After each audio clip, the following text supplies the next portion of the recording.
And so, chess fans, we have our first day of the Magnus Carlsen Chess Tour Finals, Hikaru Nakamura versus Magnus Carlsen. Hikaru starts out the entire thing with the white pieces. It is a best of 7, the same exact format, 4 rapid games, 2 blitz, and an Armageddon if needed. I don't really have to say much else other than the fact that this is everything we want from rapid and blitz. The 2 best in the world in this format going at it. Let's jump in. We get a Sicilian defense, and Hikaru plays into the open Sicilian, and a Najdorf, a6. Magnus has been playing this with white and with black. If you haven't seen my Sicilian masterclass video, he defeated Ding Liren both on the white and the black side of this opening. And so Hikaru actually enters the same territory. He plays this move f3, and the game flows into more or less of a middle game that we have seen already before. After e5, knight b3, bishop's out, queen out, and this move h5, stopping the move g4. Again, also seen in that match with Ding Liren. Hikaru plays knight d5 immediately, rather than bishop e2. And here Magnus takes and plays bishop f5. Relatively straightforward. The d5 square has to do a lot with these blockades in the Sicilian, and black will try to play things like knight d7 and figure out what to do over here. So we get bishop e2, and now Magnus throws in this check, which normally looks like it does nothing, but actually in this position accomplishes the simple thing of making the pawn move forward, and now this pawn will always be a target, and this will be weak. So we get c4, a5 from Magnus, bishop d3 looking to trade off his only active piece, bishop h3 preventing us from castling, so Hikaru castles the other way. Now this move looks a little bit strange, because here there is this move a4, and if you play a4, the board goes, very strangely colored there for a second, but actually after the knight routes back to a1, it looks strange, but the knight does get out, and you're actually more than okay. And so for that reason, whoops, sorry. I can't say sorry about that, because, a very famous content maker says that, so I'll just say sorry. King b1 played a4 and knight c1, so Magnus doesn't really care about the knight going to a1. He would rather send it this way, queen to a5, and Hikaru chooses to trade the queen. He could have not chosen to trade the queen, but now we have a middle game, kind of on the border of an endgame, right on the border as there's still a lot of pieces left. You have to start looking for the threats that the opponent can play. Magnus does have the sneaky bishop g2, and so for that reason Hikaru plays rook g1, and now f5. Now again, it's a closed position, so in a closed position you'd like to find either the pawn breaks, or a way to maneuver some of your more passive pieces into the game. If you'd like to, try to solve how you would trap this bishop with this knight. Again, I can pause here, just wait a second, give you a chance to think. Take a sip of my Lake Rocks. And the maneuver is actually bishop c2. The idea of bishop c2 being that you will play knight d3, knight f2, and this bishop is looking a little bit precarious on this side of the board. In the game, Hikaru just played knight to e2, and after castles knight c3, Magnus finds a pawn break, a very nice idea, e4, stirring the pot, creating some chaos. After he took, this new sacrifice, this sacrifice gives this new square on e5, and now the bishop comes back and also attacks the rook whenever it wants to. We have knight to e5, bishop b6 hitting the rook, and now a very, very, very advanced tactical sequence breaks out. We have bishop to b6, rook back to a6, and the bishop retreats to d4. But that looks like it allows a fork, except for the fact that here Hikaru has a counterattack waiting, c5. So he's got a bishop under attack, a rook under attack, but now Magnus also has a rook under attack. Now we have takes on c5, but you can't just go take the rook, because if you do that, I'm going to take your bishop, and now you have this bishop under attack, and you have this knight under attack, if you were to take on a6. And so instead, Hikaru just slides back, and again, he can't really take here, because then bishop takes a6, you'll simply take the knight, and then your second pawn is going to start marching down the board. You're going to get connected past pawns. So we get rook f6, rook h1, and Hikaru sacrifices the rook. Just want to show that again, the rook was trapped. Didn't have any sort of square, so Hikaru takes the pawn, gives away the rook, and has a pawn compensation for it. Magnus plays a3, very nice idea, trying to damage the structure. Hikaru doesn't want his structure damaged and plays b3. Now knight to d4, rook f1. Giving away the pawn on f5, but playing bishop g5.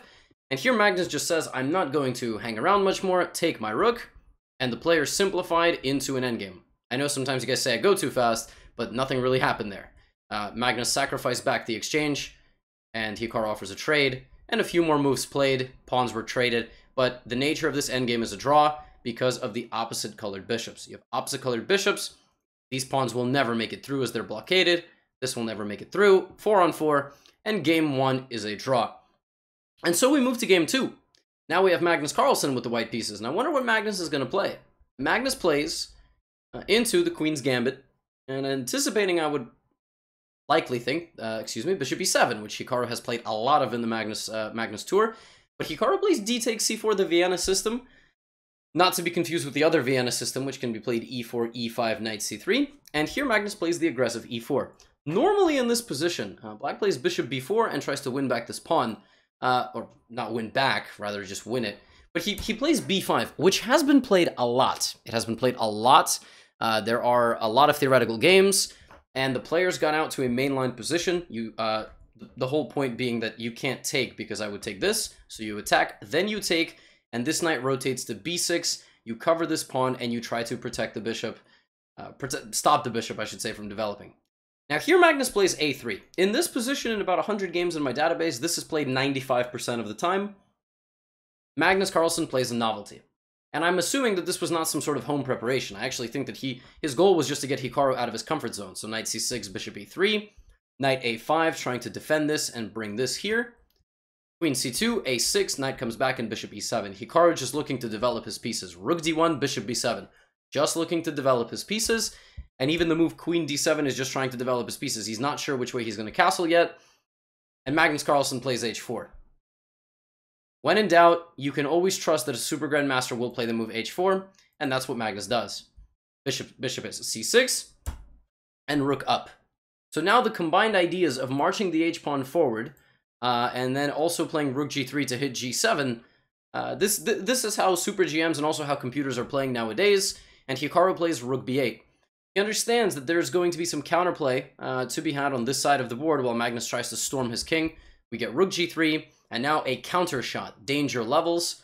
Hikaru notices this is hanging, but plays bishop a4. Magnus takes, and Hikaru offers a queen trade. We saw this in the first game as well, a trade of queens to try to kill the initiative. If you take this queen, then I take, and this knight and this rook will both open up on b2, and that's not what you want, so Magnus tries to play it this way and reinforce, knight b3, and he gives away the rook. Rook takes excuse me, yes, not the rook, not the full rook, but he gives away the rook for the knight in this fashion. Now, Hikaru has extra material, but his king safety is very dire. Stuck in the center, this rook is out of the game. So he plays a very aggressive approach. c3. Magnus must react. He cannot take with the pawn. Why? Because that would create a weakness on a3, and also when the knight moves, the rook has an open file. So queen takes c3, knight d5 hits the queen and the bishop, and trades because that bishop is an extremely powerful attacking piece, and king f8 trying to kick the rook away. Rook drops back, and now Hikaru is on the counterattack, using the side of the board where he is stronger. It is the endgame, it's nearing the endgame, so pawns are important. We get queen takes c7, queen b2, king goes to f2, and the queen tries to stabilize. Now, the post-mortem of this game saw an absolutely astounding move here. You could play the move d5, and the idea of that move is that if black takes, you sacrifice another pawn with e6 and line up the rook with the king, and here the supercomputer Sessi was showing that Magnus was winning. Some of you might have done your own analysis, but in the game, he already had about 2 minutes, and so he just played king f2, removing his king from the back row and stabilizing the bishop and the pawn. Hikaru played queen b7 because, again, it's the most powerful attacking piece. Try to trade it, no queen trade, and now he tries to trade the rook. Magnus does not want to rook trade, so Hikaru plays c6. Now the rook is going to come down, and it's not clear who is attacking who. So we get queen d2, h6, queen d3, rook g7. h6 was played to prevent the knight from coming, and rook g7 was played to prevent the queen from coming, so defensive. Queen takes a6, and Magnus opts for a trade of queens, saying that you cannot beat me, because most of the game is going to be played in this rectangle.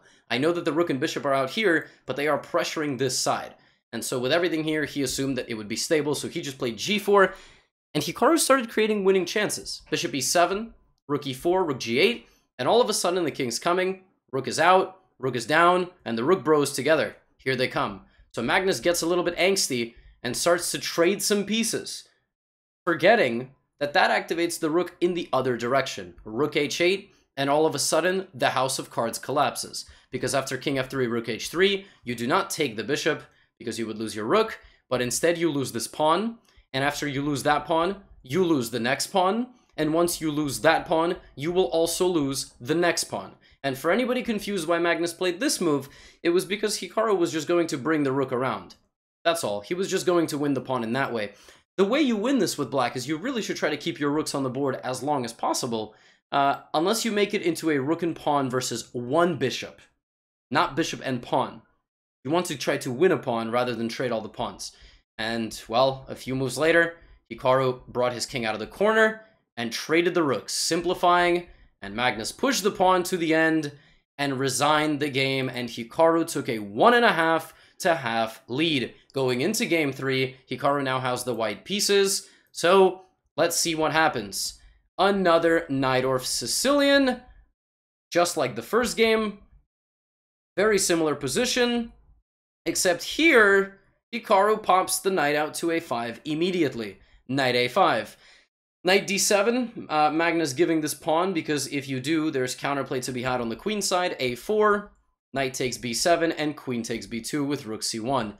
Rook c8, but now we see the whole point of putting the knight and the pawn like this is you get your knight to a gorgeous square, and c4. A very difficult decision here for Magnus. This is his only active piece. If he trades it, he goes here.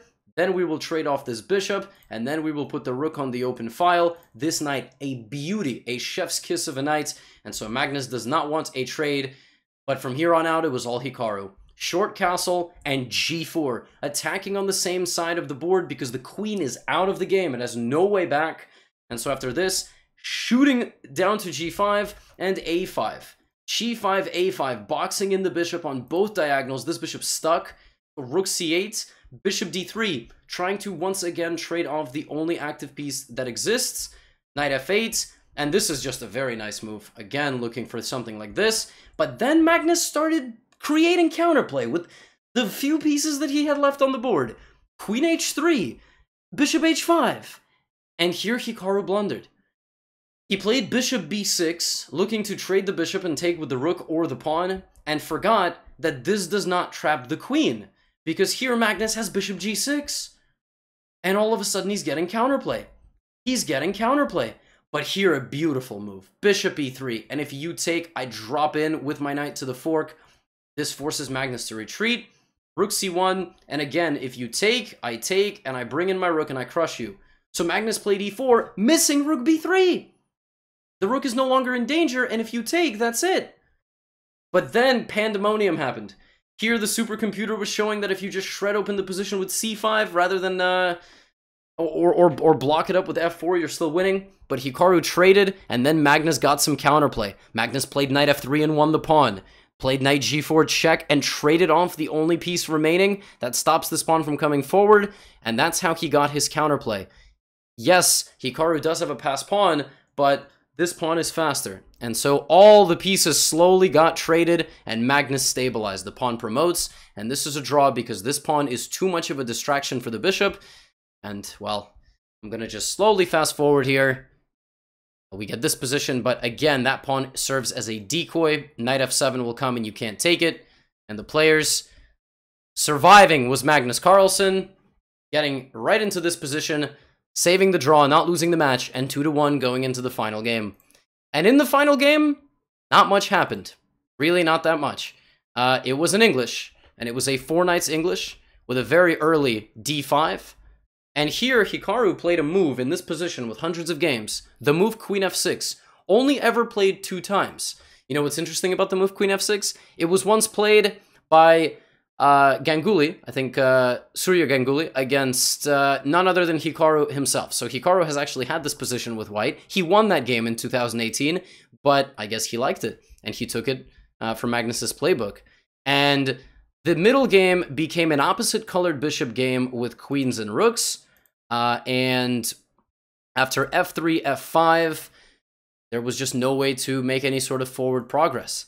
Rook e1, rook b8, Magnus tried for a long time to get a position where he was going to have some sort of material edge, and Hikaru just gave away the pawn here. As you'll see in a few moves, we get this position with bishop takes c7. Now, the reason Hikaru was so confident that this is a draw is because of the opposite colored bishops and preserving the structure of the pawns. Had Hikaru lost the a pawn, then the passed pawn here would have been a serious problem. But because the pawn structure is identical, A and C versus A and C, the fact that you're down a pawn on this side of the board doesn't really mean a whole lot. And so there was some maneuvering, Magnus jumped in, and Hikaru created a light-squared fortress where all his pieces cover. And very masterful technique, honestly. Very passive, but when you need a draw to win the match, this is what you do. And then here, Magnus opened up his king too much. That's literally all that happened. He was trying to give away this pawn and opened up Hikaru's king, but the counterplay that Hikaru got with the queen coming to the back rank and the pawn promoting was a little bit scary, but not scary enough. This endgame that happened on the board has equal material, but because Magnus is pushing with 3 versus 1, there are very serious winning chances, not to mention that his pawns all promote on the diagonal that the bishop controls, which kind of means that Hikaru is sort of playing without these pawns. However, this pawn is extremely important. So, the progress that Magnus makes here is very straightforward. He brings the king to its most active square. Hikaru does not allow the king to get over here because you'll just take, so the pawns get traded. Now, how does black defend this position? I can actually flip it for you so that you see it from black's perspective.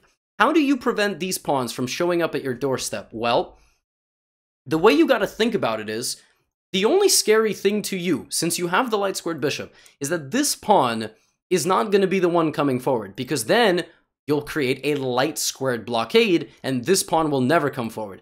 So you're looking out for when this is going to come here, and in a perfect world, you sacrifice the bishop for both pawns. So how do you make sure that happens? Because white is going to try to bring the king right there and promote. So basically, Hikaru hung around with his bishop, and any time the king is going to try to get over here, you're going to cut the king off. And if the king goes to e4, you will check and win the pawn. If the king goes to f5, you will check and threaten to win the pawn. So since you cannot go to those two squares, you need to try to go around like this. Well, watch. That's exactly what happens, right? And now, in this position, even again, this pawn, not the biggest deal in the world. Okay, so the king is going to a3. And when the king is going to a3, you want to play bishop e4 to force this pawn to go forward to get your light squared blockade. But if you play bishop e4, then there is going to be f7 check. So bishop e4, f7, you have to go here, and then I go here, and I kick your king out, and I promote, and I win. But what if this bishop doesn't have access to this diagonal? Ah, well, in this position, or as it happened a few moves later, we promote the queen. And now, when the bishop takes, we do this, and there is no bishop to go here. And there is no check to go here, right? So once f7 is out of the question and this bishop is off of this diagonal, it is simply a draw. Now, you can do it with the king on f8 or the king on g8. Had you promoted in this position, it's still a draw. So it would have been something like takes, bishop f5, f7, and king f8, and this is still a draw because the bishop cannot kick you out from the f8 square. Either one was good, and ultimately Hikaru sealed the draw with his passive defense, but very, very, very strong defense. And the motto of the story of the first day was that Hikaru was up on time a lot in the opening. He played into Magnus's Najdorf, he was really unafraid, and he was pressing in a lot of the games. And we were saying with Anna Rudolph during the live commentary that it seemed to be impressive because Magnus usually is the guy that's pressing from the opening and hitting his opponents with surprises. But after 4 days in the 4 games in the book on day 1, well, Hikaru has a 1-0 lead in the best of 7. You guys, as always, if you've made it this far, let me know your thoughts in the comments below. What do you think is going to be the final score? And, well, I will be making daily recap videos of these games. Hope you're enjoying. Check out a few of my other videos, and I will catch you in the next one.